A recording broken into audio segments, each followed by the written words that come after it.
Os Emirados Árabes Unidos exageraram após anos causando caos no Oriente Médio e Norte da África, subvertendo governos reconhecidos e criando tumultos para favorecer seus próprios interesses.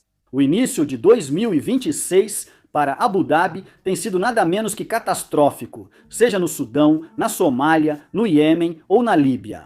Projetos que os Emirados cultivaram por anos estão desmoronando de uma vez e os governos fantoches que dependiam deles agora enfrentam crise. O motivo? Esforço crescente dos principais atores regionais para controlar o governo de Abu Dhabi, que ficou fora de controle por muito tempo. Mas os reveses dos Emirados Árabes Unidos são só o começo. Quando as coisas mudaram no Oriente Médio, isso desencadeou uma transformação ainda maior, afetando até áreas da geopolítica regional sem relação com os Emirados. Rivalidades antigas dão lugar a uma nova geração de jogadores disputando o poder. Velhas amizades já não importam mais, e novas começaram a surgir nos lugares mais improváveis. Todo o equilíbrio estratégico do Oriente Médio está mudando de eixo, dando lugar a um novo conjunto de alianças regionais e uma nova rodada de animosidade regional. Isso parece apontar para um território totalmente desconhecido, um padrão em formação. Os eventos no Oriente Médio que vamos descrever envolvem principalmente os Emirados Árabes Unidos, mas antes precisamos falar mais especificamente sobre Israel. Precisamos discutir a situação de Israel antes dos ataques de 7 de outubro de 2023, pois o atual realinhamento estratégico do Oriente Médio não ocorre isoladamente. É fruto de anos de agitação, violência e caos que levaram líderes do Oriente Médio a questionar tudo o que achavam saber. Antes de 7 de outubro de 2023, Israel estava trabalhando em direção a um objetivo geopolítico crucial: a normalização.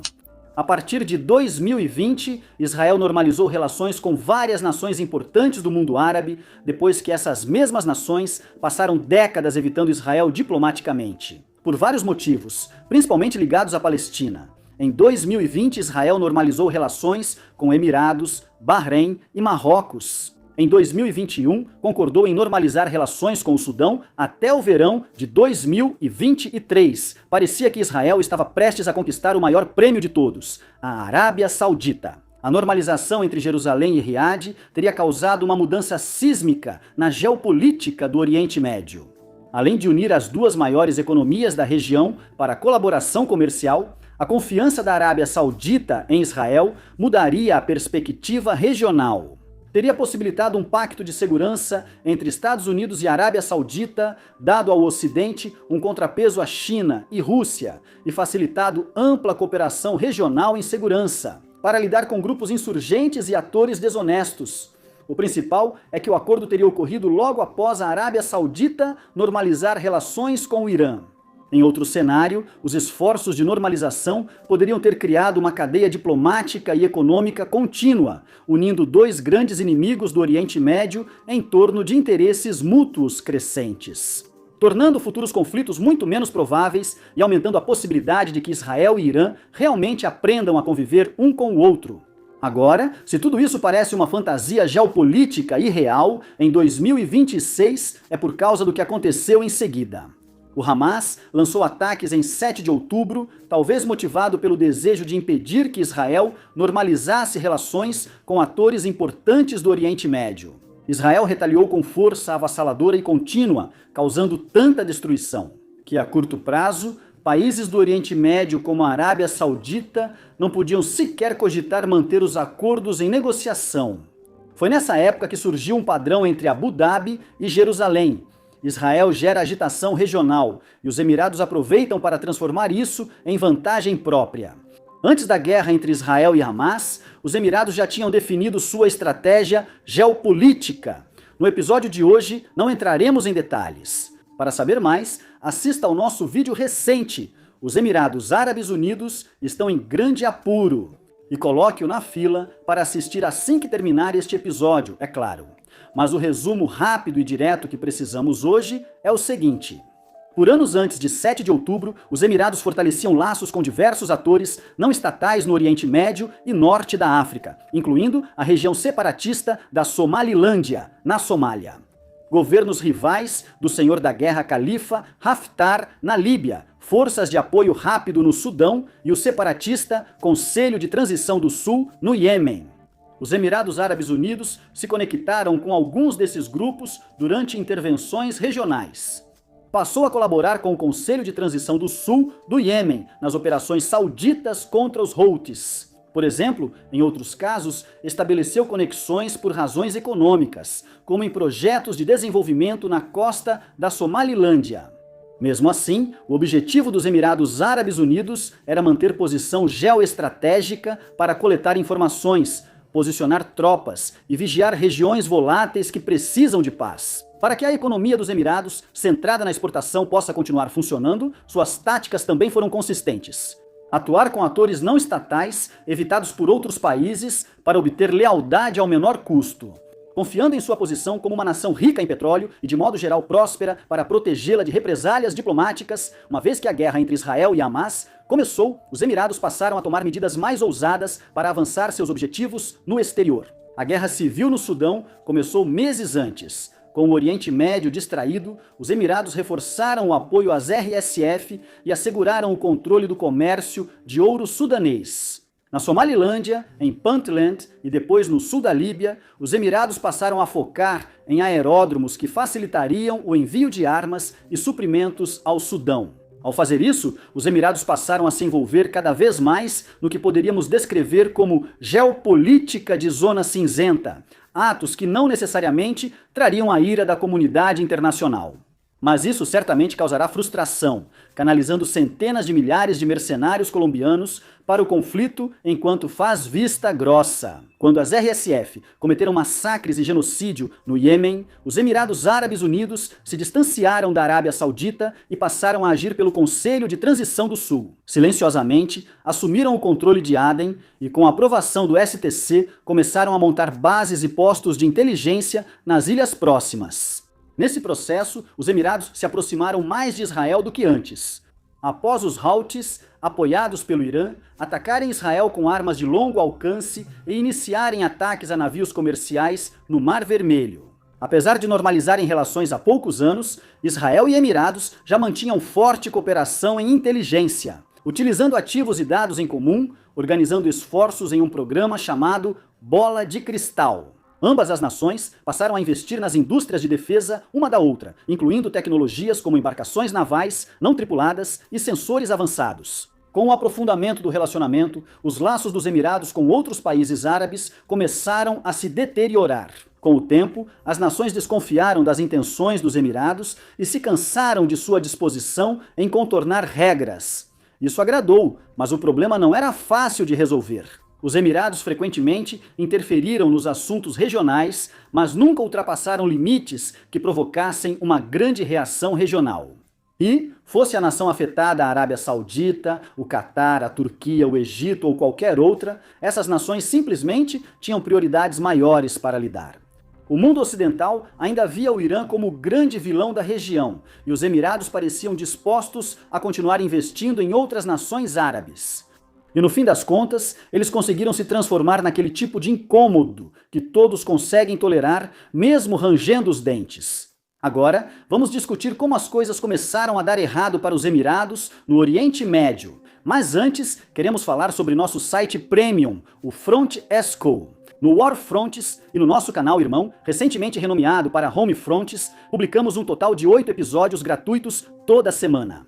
Como vocês, pessoas gloriosas, têm uma fome insaciável por mais conteúdo, análises e insights sobre histórias ocultas que moldam o mundo. É por isso que no Front SEO publicamos ainda mais episódios em vídeo toda semana, incluindo análises aprofundadas sobre temas importantes que não conseguimos abordar aqui no YouTube. Briefing semanal das principais histórias em desenvolvimento no mundo que você precisa saber. No Fronts, contamos com uma equipe crescente de jornalistas premiados e especialistas, publicando diversos artigos semanalmente. Se você gosta deste episódio sobre dinâmicas globais dos Emirados, confira a entrevista do nosso correspondente na África com o embaixador sudanês sobre a guerra civil. Além disso, 2026 será um ano crucial para a Somália. A assinatura do France custa $5 por mês ou 50 por ano. Você pode cancelar quando quiser. isso nos ajuda a continuar nosso trabalho gratuitamente aqui no YouTube. Obrigado a todos que já assinam. Agora, vamos voltar ao assunto. Duas mudanças bruscas. Até algumas semanas atrás, os Emirados Árabes Unidos pareciam estar em ascensão no cenário regional. As operações deles no Sudão se fortaleceram, com as RSF capturando Darfur, os Puntlands da Somalilândia e pressionando a região sul de Jubalands contra a autoridade somali. O STC, no Iêmen, ganhava poder e estava prestes a lançar uma ofensiva total contra a República do Iêmen, apoiada pela Arábia Saudita. Mas assim como uma série de mudanças externas repentinas, criou uma oportunidade para os Emirados lá em outubro de 2023. Foi outra série de mudanças inesperadas no exterior que parecia iniciar a virada contra as ambições de Abu Dhabi. Olhando de fora, os eventos pareciam inicialmente não envolver os Emirados, mas, mais uma vez, tudo remetia a Israel. Em junho de 2025, Israel e Irã se envolveram na Guerra de 12 Dias, um conflito altamente destrutivo, no qual Israel claramente levou a melhor. Com o Irã seriamente enfraquecido após o conflito e aparentemente incapaz de apoiar suas forças regionais, por procuração como fazia antes, Israel aumentou a pressão sobre a organização Hamas, mas não apenas contra suas forças na faixa de Gaza. Em vez disso, Israel realizou um ataque aéreo no país do Catar, em um distrito da capital Doha, onde a liderança do Hamas vivia desde 2012. Durante o ataque, líderes do Hamas discutiam uma proposta de cessar-fogo recém-enviada pelos Estados Unidos. Apesar da liderança do Hamas ter sobrevivido ao ataque aéreo, 6 morreram, 5 membros do Hamas e um segurança catariano. Políticos e líderes militares israelenses celebraram o ataque e receberam apoio de 75% da população, segundo pesquisas nacionais. Indiretamente, isso levou a um cessar-fogo, apesar da opinião da maioria dos especialistas na época. Esse cessar-fogo foi acordado no início de outubro e se manteve, apesar das tensões e da violência intermitente, até hoje. No Oriente Médio, o ataque em Doha foi recebido de forma bem diferente, com razão. O Catar era uma nação soberana, um estado do Golfo rico e poderoso, onde Israel havia formado uma relação diplomática e comercial tecnicamente não oficial, mas complexa. A presença da liderança do Hamas no Catar não era segredo. Era algo conhecido em toda a região, inclusive por Israel, e era o acordo crucial que permitia negociações indiretas entre Hamas e Israel até em tempos de guerra. Na época e depois, ficou claro que entre as nações árabes poderosas, as percepções sobre Israel já haviam mudado. As nações árabes certamente mantinham Israel à distância, condenando suas ações na faixa de Gaza, sabendo que grande parte de suas populações não aceitaria nada menos do que isso. Tanto entre as nações que assinaram os acordos de Abraão, quanto entre as que não assinaram. A guerra entre Israel e o Hamas era mais um incômodo, apenas adiando a normalização regional que estava próxima de ocorrer há alguns anos. Mas a compreensão essencial de Israel permitiu a normalização. A ideia de que Israel era um ator responsável e previsível na política regional, confiável para agir conforme um entendimento compartilhado, foi destruída. Após o ataque, o Catar declarou ao mundo que Israel praticava, aspas, terrorismo de Estado. A Turquia teve que reforçar rapidamente a vigilância, pois também recebia uma delegação do Hamas em seu território. Independentemente da intenção de Israel, os líderes árabes entenderam claramente: se Israel atacasse o Catar por qualquer motivo, seria visto como agente desonesto e não confiável. A menos que os governos da região fizessem algo rapidamente, corriam o risco de se tornarem parte da esfera de influência de Israel. E isso parecia ser um lugar bastante perigoso para se estar. Pouco depois do ataque, líderes do Oriente Médio começaram a discutir publicamente e em privado. Talvez fosse hora de repensar a segurança regional. Se Israel podia fazer isso e sair impune. Ficou claro que Washington estava menos comprometido com a segurança regional do que dizia, ou menos capaz de impor suas expectativas a Jerusalém. Também lembrou como a segurança regional dependia dos sistemas de armas e da orientação dos EPs em crises. Esse era um problema para os estados do Golfo, forçados a repensar sua proteção diante da ameaça dos Houthis. Mas os líderes não imaginavam que Israel pudesse lançar armas de precisão em seu território por qualquer motivo e sair impune. Na época, a discussão sobre segurança ficou confusa. Algumas nações do Oriente Médio apoiavam uma OTAN muçulmana, enquanto outras rejeitavam totalmente a ideia. As nações reforçaram acordos bilaterais de defesa, especialmente após a Arábia Saudita e Paquistão firmarem parceria de segurança com garantia mútua de defesa coletiva, semelhante ao artigo 5 da OTAN. Embora a região não tenha firmado prontamente acordos de segurança mais amplos, a principal mudança já ocorreu. O mundo árabe reconheceu que o antigo status quo não era mais suficiente, mesmo sem ideias claras de como melhorá-lo. Após o ataque a Doha, os Emirados reagiram como as demais nações. Condenaram a violação da soberania do Catar por Israel e seu líder foi ao país em solidariedade. Chamou diplomatas israelenses para repreensão e proibiu empresas de defesa de Israel no Dubai Air Show. Alguns meses depois, mas não muito tempo depois, ficou claro que o relacionamento dos Emirados com Israel, na verdade, não havia se deteriorado da mesma forma que o relacionamento de Israel com outras nações do Oriente Médio. Em outubro, os Emirados planejavam desenvolver Gaza após a guerra. Em novembro, analistas alertaram sobre possível uso israelense de uma base dos Emirados no Iêmen. Em dezembro, revelou-se que ambos os países firmaram um acordo bilionário para produzir tecnologia de laser em aeronaves. Os Emirados seguiram se opondo publicamente a Israel e ameaçaram adotar medidas diplomáticas se Israel anexasse a Cisjordânia. Mas, nos bastidores, os dois pareciam continuar muito próximos e outros países da região pareciam saber disso. Em dezembro de 2025, os Emirados enfrentavam dificuldades em seus relacionamentos no Oriente Médio, mesmo que Abu Dhabi ou não percebesse ou não tratasse essas dificuldades com o respeito que, em retrospecto, certamente mereciam. O primeiro problema, os Emirados cooperavam com Israel, principalmente em segurança, enquanto o Oriente Médio se tornava mais desconfiado de Israel e seus aliados. O segundo problema, os Emirados eram um agente desonesto por si só, tanto no final de 2025 quanto haviam sido nos últimos anos. Agora eles atuavam numa região cada vez mais sensível a agentes desonestos, bem no centro dela. Todos esses problemas estavam prestes a atingir o auge, enquanto os Emirados implementavam vários planos nas últimas semanas do ano. Primeiro veio a ofensiva do Conselho de Transição do Sul do Iêmen, que parecia derrotar. O governo da República do Iêmen, apoiado pela Arábia Saudita, recuou suas forças para a Arábia Saudita e capturou grande parte do território iemenita. O Conselho de Transição do Sul parecia prestes a declarar independência e se apresentar ao mundo como força de combate anti-Houthi. Na mesma época, usando uma base aérea nova e rotas de contrabando seguras, os Emirados aceleraram as entregas de armamentos às forças de apoio rápido, impulsionando a ofensiva das RSF no centro do Sudão. Na Líbia, sinais crescentes indicavam que o governo de Haftar podia lançar nova ofensiva militar. Na Somália, regiões autônomas apoiadas pelos Emirados Árabes Unidos e várias figuras da oposição realizaram conferência e ameaçam formar governo paralelo.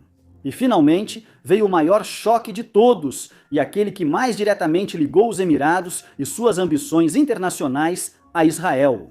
Em 26 de dezembro, Israel foi o primeiro país a reconhecer a República da Somalilândia como soberana. Rumores indicam que Emirados, Etiópia e outros devem seguir o exemplo. Naquele momento, por alguns dias, isso pareceu um sonho. Em Abu Dhabi, parecia que os esforços de longo prazo dos Emirados no exterior finalmente davam resultado. Em breve, os Emirados fariam negócios com a Somalilândia, a Arábia do Sul e possivelmente com Sudão e Líbia. Totalmente sob o controle de governos favoráveis aos Emirados, os Emirados poderiam confiar. As regiões voláteis, do Mar Vermelho ao Golfo de Aden, passando pelo Mediterrâneo Oriental até a perigosa costa da Somália, estariam todas sob vigilância. Israel já estava em ação. Naquele período, Jerusalém mandava oficiais de inteligência e tropas para bases dos Emirados, fortalecendo a parceria em rápida evolução. Mas assim que os Emirados pareciam ter ascendido ao status de uma verdadeira potência regional, tudo começou a explodir na cara dos Emirados. Novas alianças, novos eixos. Para os propósitos deste vídeo em particular, vamos ser breves sobre o que aconteceu em seguida. Após forte contraofensiva das unidades tribais com apoio aéreo da Arábia Saudita, O Conselho de Transição do Sul foi expulso das terras que havia capturado, além das terras que mantinha há anos, antes de ser finalmente forçado a se dissolver. Países do Oriente Médio e Norte da África, como Turquia e Egito, agiram rápido para isolar os emiradenses. As linhas de suprimento das RSF foram bloqueadas, com o Egito realizando um ataque aéreo inédito a um comboio da RSF no Sudão e recusando o controle do espaço aéreo. Enquanto o califa Haftar era chamado ao Cairo para uma reunião que, segundo fontes regionais, foi uma repreensão dos líderes egípcios. As RSF passaram a usar rotas de contrabando pela fronteira com o Chad, onde logo enfrentaram soldados chadianos em escaramuças. Na Somália, Turquia, Arábia Saudita, Catar e outros países passaram a agir diplomaticamente contra a Somalilândia, até visitando áreas de ex-militantes contrários à Somalilândia. Emirados Árabes Unidos e Etiópia nunca reconheceram o país. Em poucas semanas, o SDC caiu, a Somalilândia ficou isolada e Haftar lembrou-se da fragilidade de sua posição. Segundo os relatórios mais recentes do Sudão, as RSF começam a sofrer reveses no campo de batalha após a redução do apoio regional. Talvez mais importante que esses reveses individuais tenha sido o esforço regional que os causou por anos. Quando os Emirados desafiaram os limites da ordem regional do Oriente Médio, outras potências optaram por ignorá-los ou, no máximo, repreender alguns diplomatas dos Emirados. Desta vez, porém, quando os Emirados realizaram uma série de ações que eles razoavelmente esperavam que gerassem o mesmo tipo de protestos mornos. Eles encontraram o Oriente Médio mudado de duas formas fundamentais. Primeiro, os atos desestabilizadores dos Emirados foram finalmente reconhecidos, e segundo, após meses de maior coordenação regional em segurança. As nações do Oriente Médio estavam realmente prontas para responder. O verdadeiro impulso dessa resposta veio de três nações-chave: Arábia Saudita, Turquia e Egito. E muito rapidamente, depois que os três colaboraram para deter o grande avanço dos Emirados, em dezembro de 2025, ficou claro que essas nações pretendiam trabalhar juntas de forma mais profunda no futuro. Em janeiro, relatos indicaram que a Turquia aderiu ao Acordo de Segurança Coletiva criado pela Arábia Saudita e Paquistão. Ao mesmo tempo, a Arábia Saudita intensificou ações para fortalecer sua relação de segurança com o Catar. Rumores indicam que o Egito pode aderir em breve ao Pacto de Segurança Coletiva, reunindo 4 nações cuja população combinada supera a da União Europeia e potencialmente unificando-as. Sob o guarda-chuva nuclear do Paquistão, Egito e Arábia Saudita já firmaram uma nova parceria para a segurança do Mar Vermelho e do Golfo de Aden. Agora, as duas nações querem oferecer juntas um acordo de defesa à Somália e provavelmente ao regime militar reconhecido no Sudão. Apenas no último mês, o Paquistão assinou um acordo para fornecer caças a fim de alinhar Haftar da Líbia. A Arábia Saudita propôs intermediar um acordo entre o Paquistão e as Forças Armadas do Sudão. Aviões de guerra turcos teriam pousado na Somália, ameaçando a Somalilândia. Pegue todos esses novos sinais de alinhamento regional, mesmo em sua totalidade. E temos que enfatizar, o mundo ainda está longe de ter uma verdadeira OTAN islâmica. Mas o que o Oriente Médio tem é um crescente senso de unidade entre algumas das nações mais poderosas do mundo islâmico. Essas nações constroem laços com países mais fracos, onde os Emirados buscam dominação. Francamente, o problema da abordagem de Abu Dhabi para a região sempre foi sua fragilidade e a ideia de que poderia confiar em conexões frágeis para apoiar suas forças internacionais por procuração. Porque o resto do Oriente Médio não prestaria atenção, mas agora o Oriente Médio percebeu e os resultados foram claros. Em apenas um mês, essas nações recém-alinhadas não só deram um golpe mortal na rede de procuradores dos Emirados, mas também fizeram mudanças de longo prazo e posicionaram ativos de uma forma que sugere que será praticamente impossível para os Emirados se reconstituírem. A normalização entre a Arábia Saudita e Israel está descartada, salvo mudança radical de Israel. Esse bloco regional segue uma nova direção diplomática, estratégica e econômica, à medida que o alinhamento entre Egito, Turquia, Arábia Saudita, Catar e Paquistão se consolida. Estamos vendo os primeiros sinais de uma facção rival surgindo para se opor a isso. Como dissemos, Israel e os Emirados já estavam alinhados em questões estratégicas e de segurança. Como ambas as nações agora são vistas como cada vez mais desonestas pela região, precisaram se aproximar ainda mais. Além disso, eles contam com o apoio de Marrocos e da Grécia, onde Israel provavelmente terá um aliado contra a crescente rivalidade com o governo turco. Essa coalizão emergente parece incluir a própria Etiópia, geralmente hostil ao Egito, à Somália e às forças armadas sudanesas. No fim de janeiro, os Emirados firmaram um importante pacto de defesa com a Índia, país que se espera apoiar qualquer coalizão contra os interesses do Paquistão. Esse acordo vem após anos de laços crescentes entre a Índia e Israel. E alguns anos depois que as três nações firmaram uma parceria econômica e tecnológica com os Estados Unidos, chamada de I2U2. Embora seja cedo demais para dizer se os Epilocento vão apoiar essa nova coalizão emergente, especialmente porque isso significaria se opor a aliados históricos como Turquia e Egito, além de seus amigos cada vez mais próximos em Riad e Islamabad. É improvável que os Epilocento algum dia fiquem contra um grupo que inclua Israel. Após anos de interferência regional de Abu Dhabi, intensificada por ações de Jerusalém, todo o alinhamento estratégico do Oriente Médio mudou de eixo.